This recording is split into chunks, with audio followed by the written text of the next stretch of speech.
The last 24 hours has been jam-packed with insights not only to the cosmos and humanity's relationship to it and within it, but within myself, and why my circumstances are as they are physically, which I don't mean to say like they are as they are. Just comes out that way. So today I'm going to make a series of videos, but I'm starting off with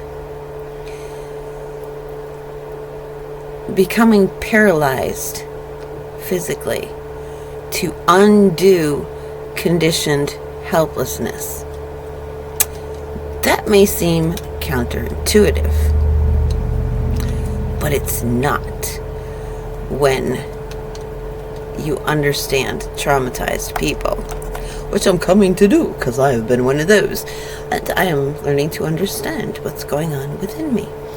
So I have been perceived by people throughout my life as nothing but brave and strong and capable, which was so foreign to me because I didn't feel I was conditioned to be helpless, and so I was helpless but to make any other choice than what I was making. And it may seem brave to other people, but my mind was conditioned to helplessness. So there were blocks in it. For example, there are people who accomplish great things, and they will tell you, first tap into what resources are available in your environment. Who is capable of doing what? Who has what? But for those whose mind have been conditioned to helplessness, we don't do that. What can I do? What do I have in my hand? What are my resources? Well, the only thing I can do is leave these circumstances.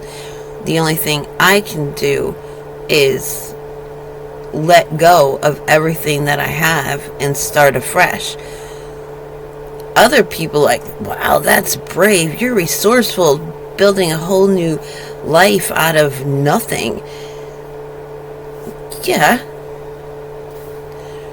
However, why couldn't I build a life out of the something that was already there? And yes, it was laundry day yesterday. The sun is not fully out today. It's raining. So the lights are flickering because the power cord is that way when it rains. Yes, it could bode very ill. But my laundry has to be drying inside, so yeah, it looks like this behind me.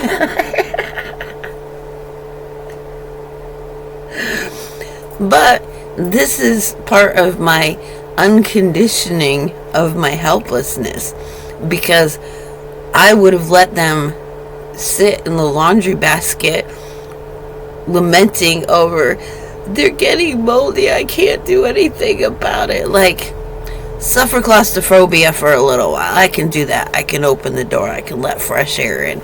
I can walk my dog if it gets too bad, you know? And changing the way that I do things, what energy, what tone I adopt when I'm doing them. For example, nothing is easy for me. I cannot, oh, this needs washing, go to the kitchen sink, turn on the faucet, wash it, turn it off, dry it, done, go do something else. No, it's alright. I gotta pour this water. If it has to be hot, I gotta find a way to heat it up, which the propane hose is leaking, so I can't use the stove. I have to convert to something else. The conditioned, helpless version of me would have said, oh my God, I can't do anything. I gotta turn on the blah, blah, blah. No, my friend, I pay rent. Electric's included in that. They expect me to use the electric, but I can't. I gotta do everything myself. I don't want to infringe. I don't want to. I confessed to him yesterday. I'm like, I used the hot plate that she gave me when I was, in the hotel room. He's like, oh, good. He's like, mocking, oh, shame on you. So he's like, we just want to make sure you're okay. You're getting it, like, you're able to do everything you need to do. And I'm like, yeah, well, I'm not used to. Yeah, here it comes.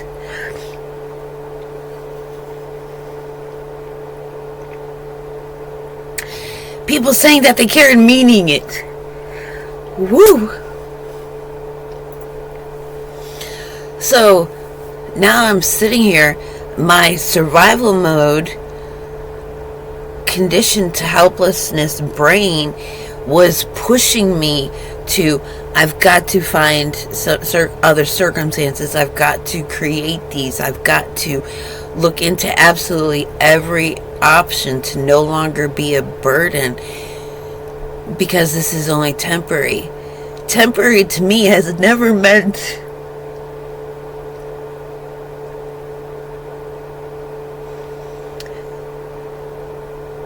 until you need otherwise.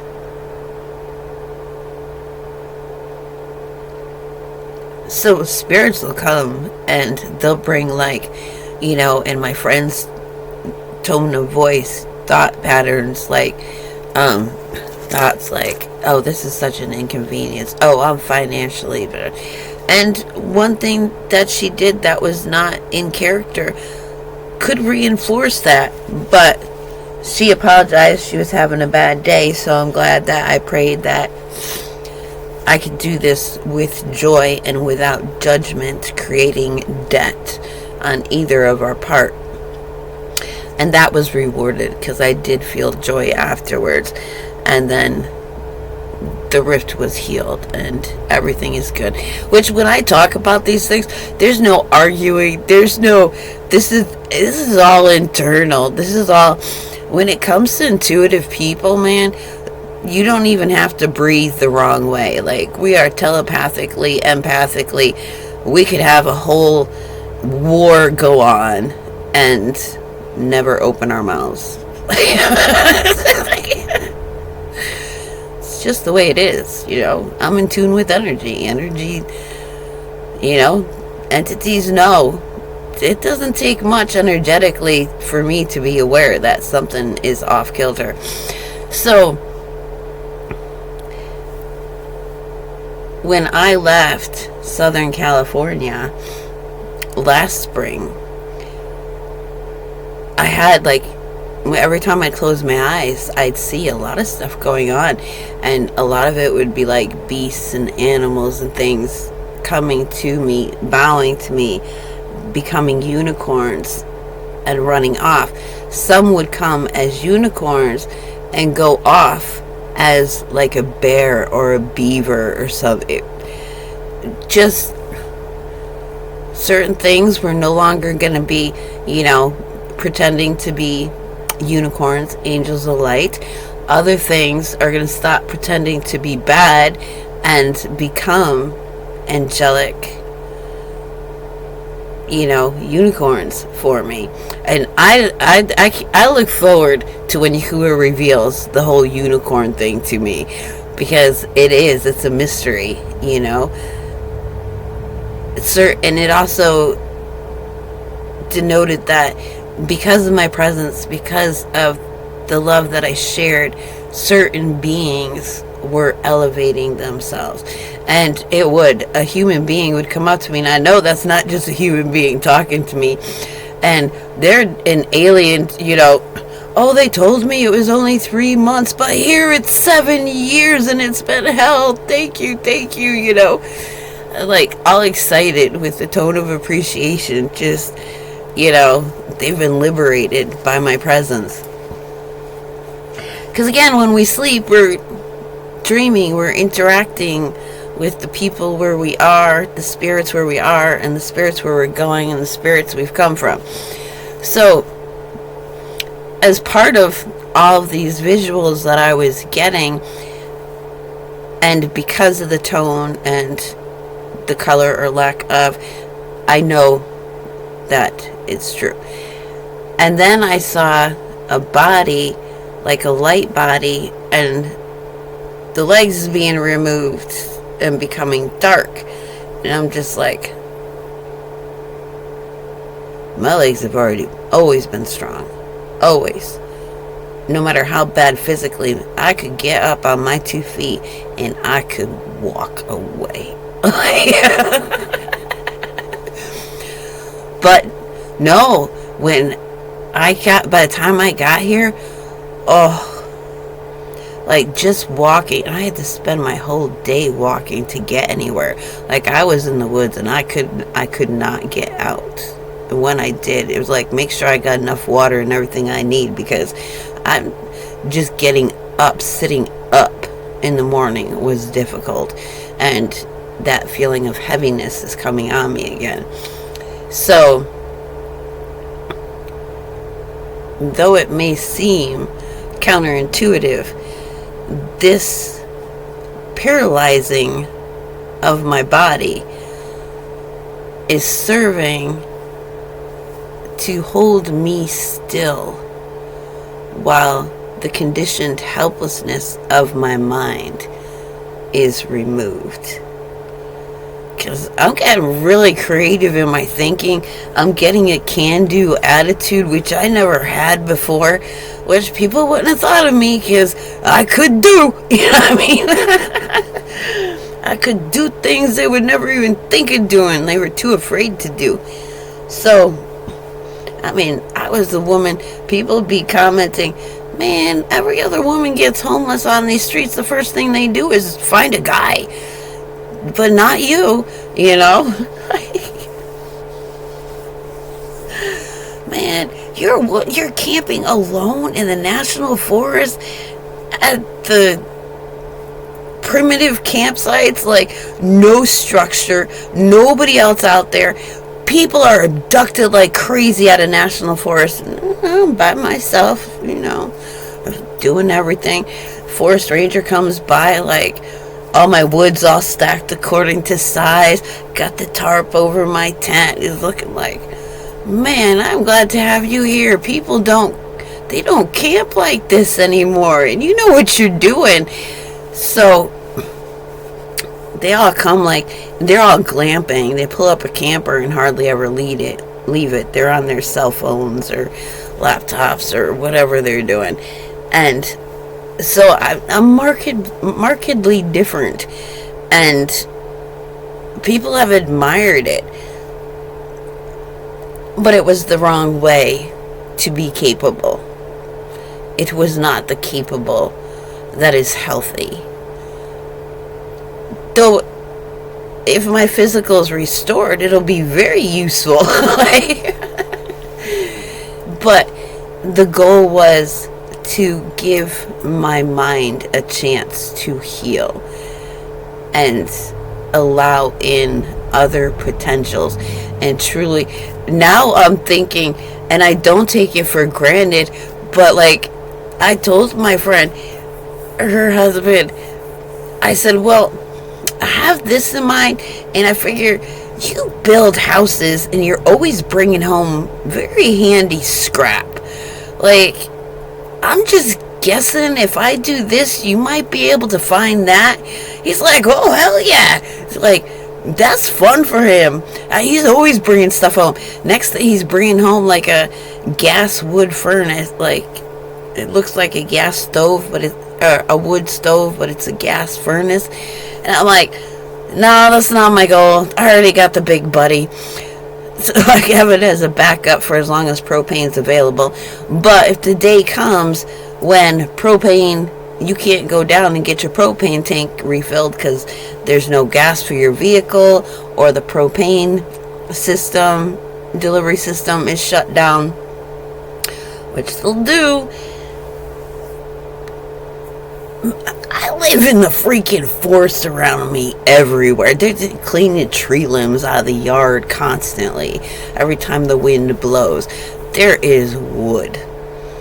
And there are people, because so few people are using wood stoves, like tree trimming companies, they'll trim like along the power lines, they'll do tree trimming jobs for people, and then they stack that wood and they sell it as firewood, which isn't always the best wood.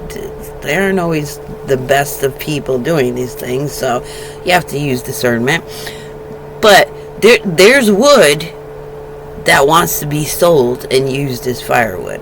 So you just call, and if it's seasonic for a couple of years, well, you're using on propane before the whole system crashes down, well, then you've got some well-seasoned firewood, don't you? You're all set, warm, and cozy. That works for me. And just, wood heat, just emanating dry heat instead of moist air being heated and blown around like that your bones have a hard time getting warm, your core body temperature. But with a wood stove, man, you're like, oh man, I gotta take some layers off. Why is it so hot in here, man? Opening doors and whatnot. So yeah, it may seem counterintuitive, and maybe you're suddenly physically incapable of doing what you used to be able to do, and you feel like, oh, I'm not doing enough for the kingdom. Like, I'm not walking the streets. Like, yesterday was the first time I had left the property in 2 weeks, maybe. Yeah, almost 2 weeks exactly. And I'm being bold. I'm being out there. I'm talking to the cashier. It turns out the cashier's a conspiracy theorist too.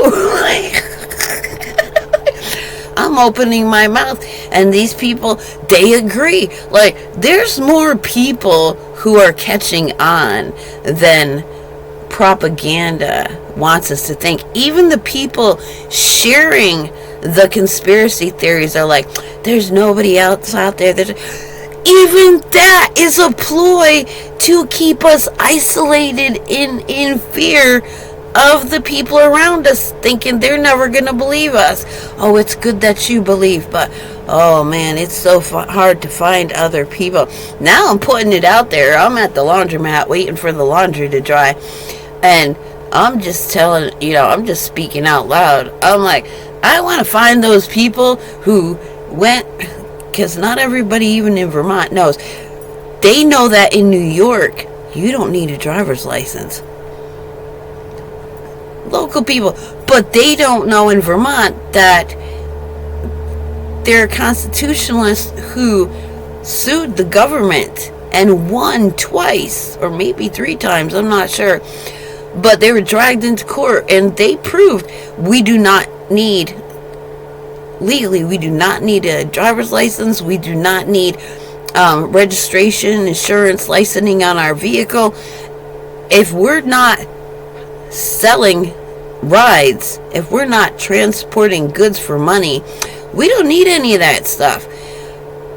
And the court says, fine, this is true, but don't drive. Just keep your vehicles out of the town, so people don't, they'll start complaining, why are these people, you need to catch this person, they're driving without a license plate, they're driving. And I heard my neighbor gripe about these people, they don't follow the law, they don't have, and I'm just got my mouth shut, like, that person's obviously not ready to hear it, because there's envy, there's resentment. These people are too afraid to drive without this stuff, even if you give them permission. So, conditioned helplessness. They're used to slavery, and they don't feel secure coming out of it. So they pay it so that they don't have to worry about, confrontation and stuff. But yeah, the court said, can you please just not bring your vehicles into the larger cities and towns? Like, don't spread this around. And at some point, you just like, okay, whatever. It's like the jury nullification. You are not allowed to tell people. You can mention it, and then they got to go research it. But AI's got the limitations, what turns up, just like the name of Yahusha and how Jesus is associated with, I'm pronouncing Greek names, Isis. Like, you have to do it in two different parts. You have to take, oh, I'm pagan, I'm learning about paganism. They'll give you the answer then that name is a healing deity of the Greeks, okay? That's a fallen watcher. But they're not going to give it to you if you're coming from a Christian, a believing stance. If you're Jewish, your algorithm is conveying that you're Jewish. They'll tell you, I had a Jewish man tell me that Jesus is not a Greek name. I was like, they know what the name Jesus was, but that it was supposed to be Joshua, Yahusha. Like, they know it. They still want, it's like, but they don't want you demonizing that it's coming from Greece, because they've got their Kabbalah. They associate, they learn a lot about their version of the Kabbalah from Chinese astrology.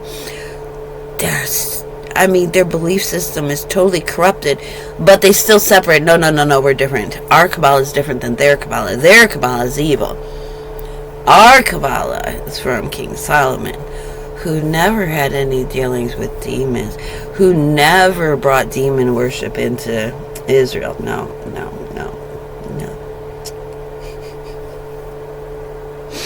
So, yes, it may seem counterintuitive, and it may seem like you can't do as much for the kingdom, but we're at war with the spirits of the air, not the people. That battle, when our consciousness focuses here, every morning, the hordes are waiting. Some like, oh, what understanding are they bringing out? I want to pick that brain. Oh, we are the source of the information from Yahuah that they don't otherwise have, because they're cut off. So we are doing everything for the kingdom.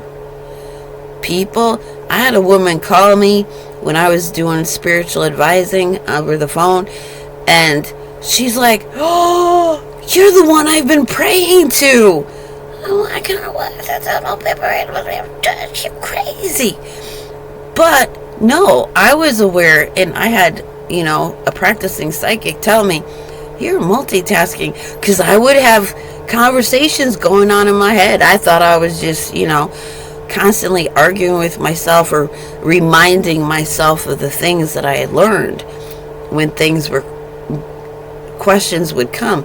But no, it turns out I was spiritually guiding somebody else across the road across the world, probably across the road too.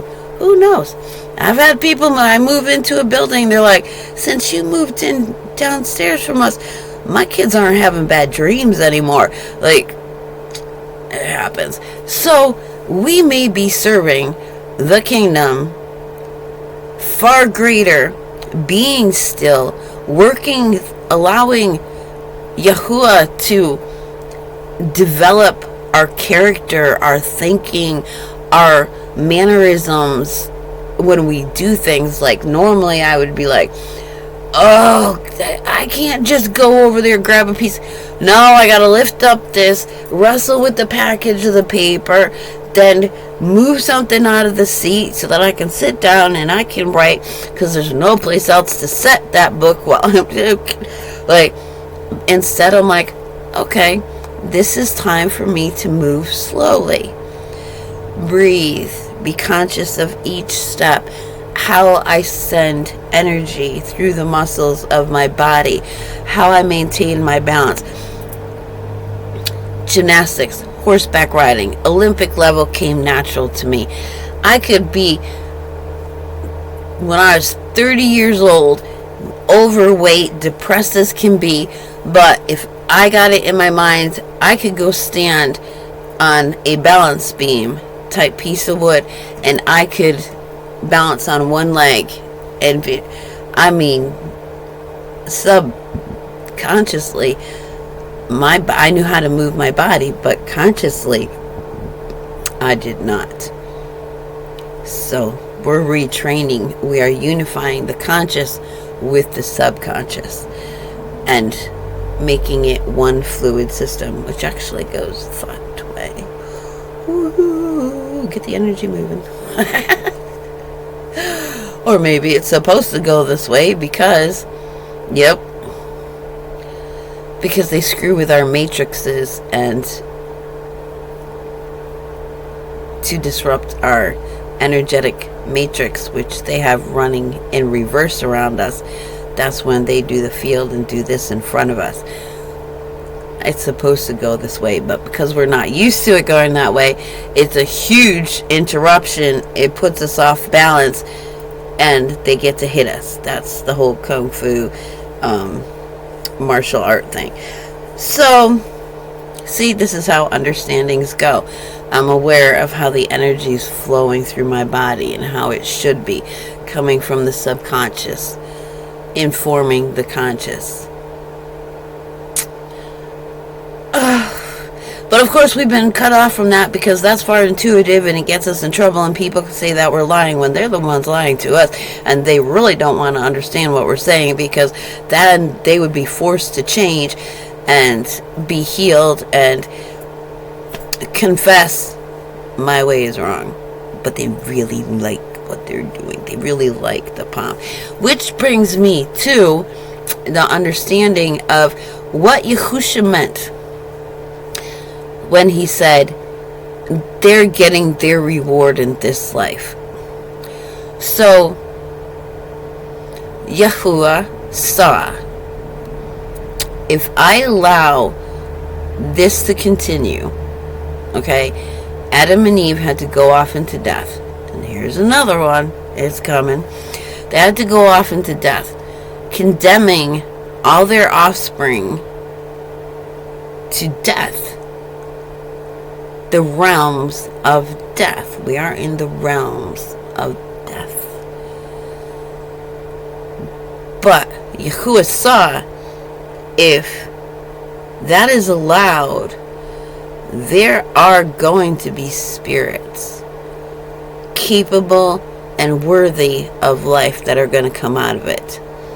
Now, these people, the wealthy people, they're miserable as, unhappy, feeling persecuted, feeling responsible and burdened with all these people complaining, useless bottom feeders. They deserve these good things. They got to deal with all of us. That's it. They are miserable. Man, I can't trust my wife. She's always, going to that witch and manipulating me.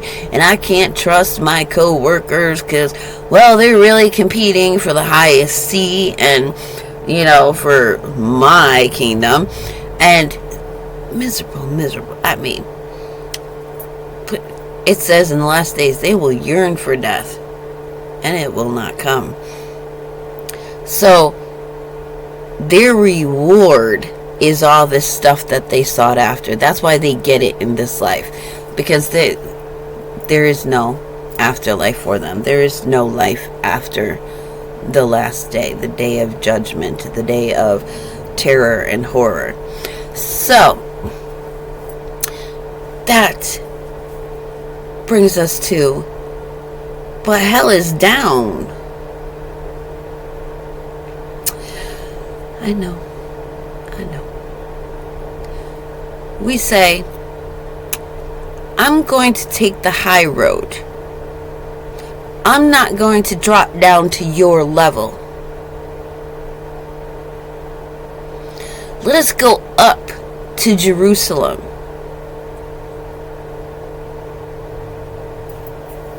Even if they were already north of Jerusalem.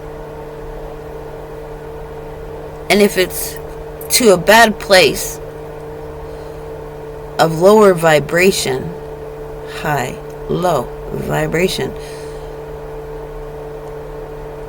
you would say, oh, I'm going down there, like downtown.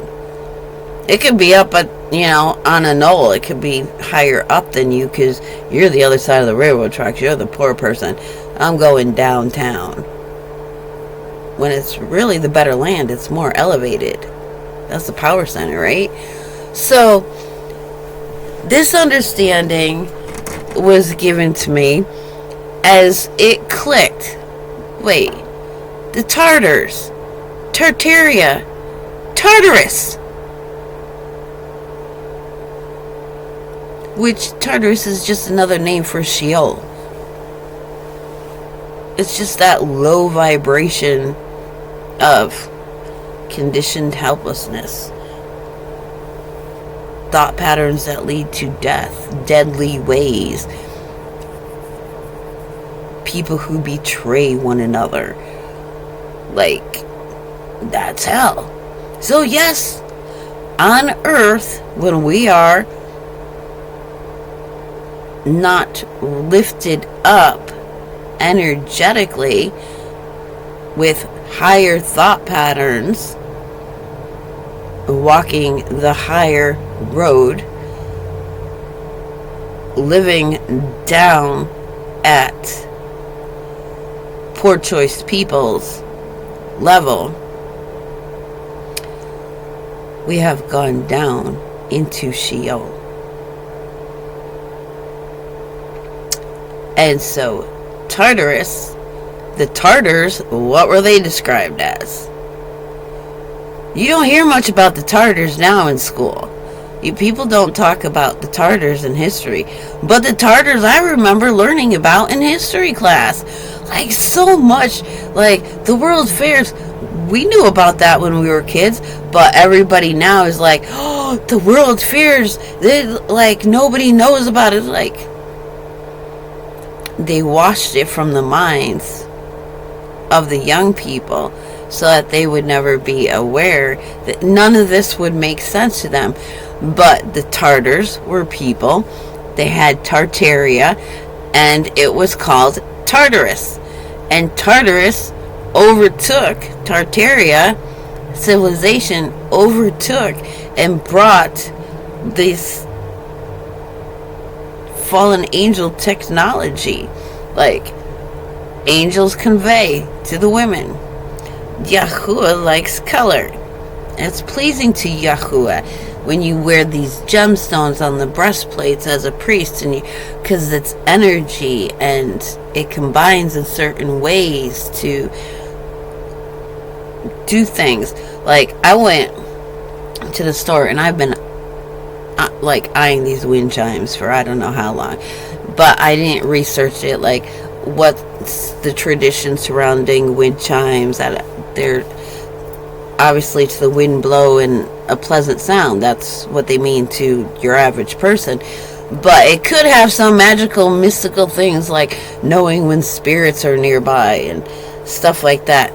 So, and sounds are also used as charms, to scare off the lower vibrational life forms and whatnot. So I'm doing this, and I don't want them outside because the wind blows too much, and I have no place to hang them in my little allotted area. But man, when I picked it up, one of them hit, there was so much relief in my body. And so I got the deeper toned big ones, and I got the smaller, higher pitched ones.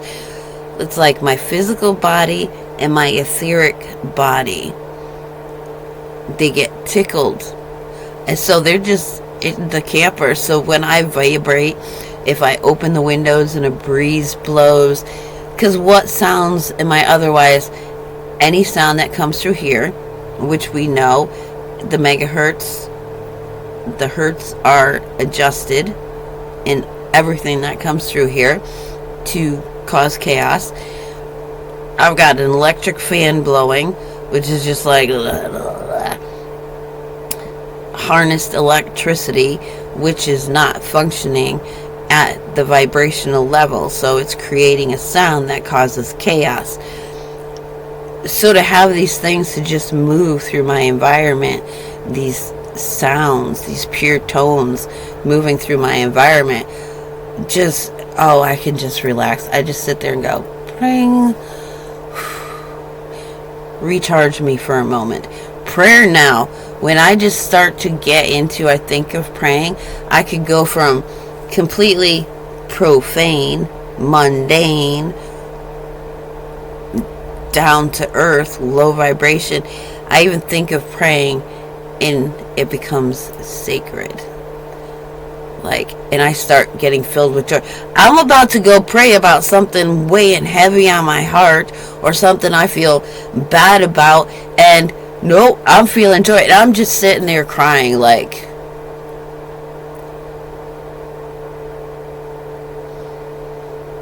all I have to do is thinking of taking something to Yahuah, and immediately I'm gifted with joy to replace it. Which I still bring it to him then, but I cry with joy and appreciation for a minute before I pull it all together, express my heart, and wait for an answer. It's just phenomenal, wonderful, miraculous. And everything that I do, my physical suffering, alcohol, I avoid it because I was not conditioned to stop. I was raised by alcoholics, surrounded by alcoholics in the community, which means I only was magnetized towards alcoholics. Wine is sacred. It's clean. It is a clean thing. You offer it as part of the burnt sacrifice, as part of an offering. It's clean. If it was not clean, it would be like sacrificing a pig to Yahuah. No, these are unclean because they eat the foul things. If you leave a pig to eat anything, they eat dead carcasses.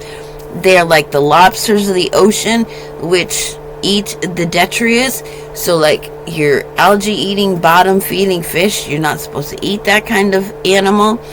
The vultures, the birds, they are unclean birds because they clean the dead off the plains and prairies and the open spaces. The pigs are the vultures of the forest, and the lobsters and shellfish are the vultures of the sea.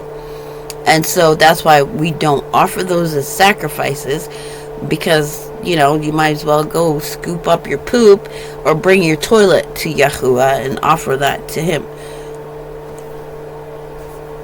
It is not clean.